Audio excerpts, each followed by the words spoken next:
Hey everybody, this is Gino Green. Follow me on Twitter at DGinoGreen. Here's my video recap of Providence's 77-75 win against Marquette.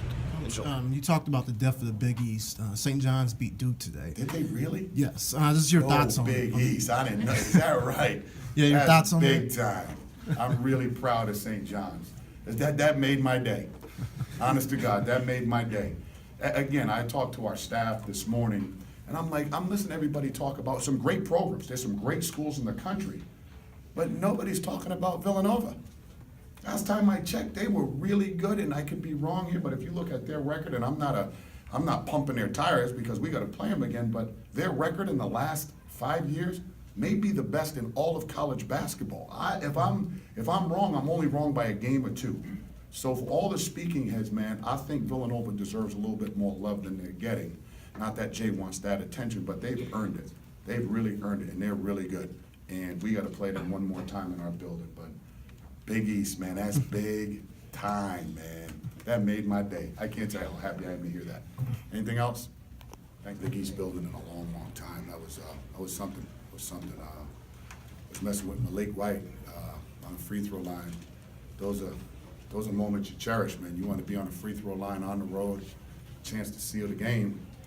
And man, that building caused a lot of ruckus, but it's a good win for us. We didn't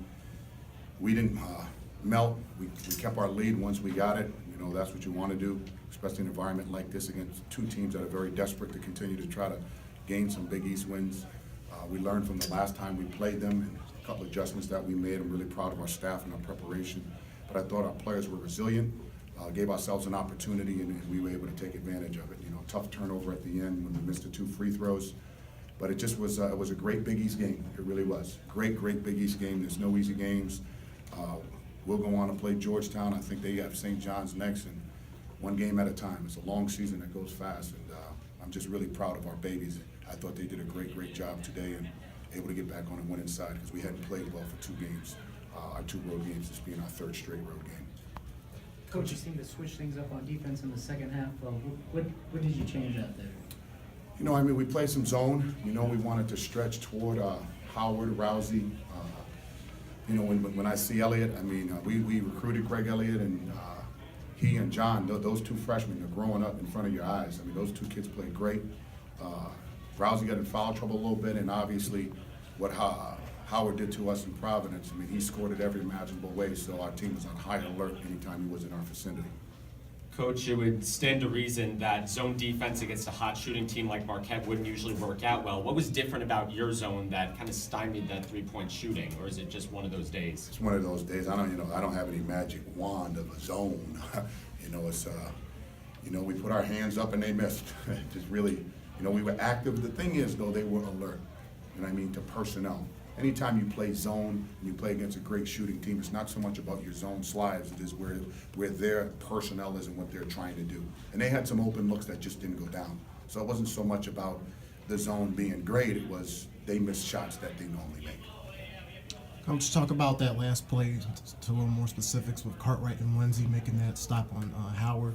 I thought that was unbelievable because normally in transition you want to match up, but prior to, I don't think I said, hey, if they come together with John in the game, I said, corral the ball. And this was probably about a minute 20, minute 30 to play. And Jalen remembered it, and we were just trying to slow the progression of the ball. So we missed a free throw, was a couple of bobbles, so it probably was 3 seconds, 4 seconds. And now it's 2-1, and he loses it. So it was really good recognition by Jalen Lindsey. Really good recognition. I'm glad he's a senior and actually listens.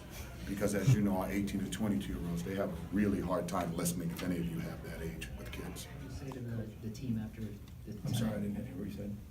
With your young roster, what do you say to your team after losing 4 straight? I love my team. And I think I understand who my team is. And